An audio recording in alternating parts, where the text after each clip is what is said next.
SMNR Radio News Blast. News Blast Pilipinas.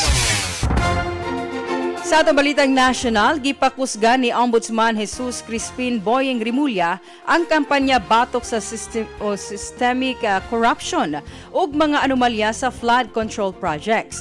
Atol sa iyang pagduaw sa Sugbo ni atong Agosto 10, gipasiugdan ni Rimulya ang pagpasiguli sa integridad ug tinuod nga serbisyo publiko. Isugyot niya ang full digitalization sa mga kontrata, sweldo ug permit sa gobyerno gikan sa barangay hangtod sa national level aron mas mapaligon ang transparency. Gihimugutan usab niya ang digong pag-andam sa ebidensya aron masiguro nga ang mga kaso batok sa mga sad-an dili maapektaran sa politika.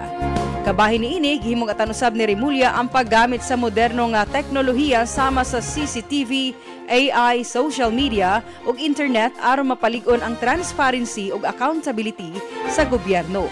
Gisugyot usab niya nga magduso og mga balaod nga mag-obligar sa transparency gikan sa barangay level pataas, ilabi na sa hiring, sweldo, kontrata ug business permits.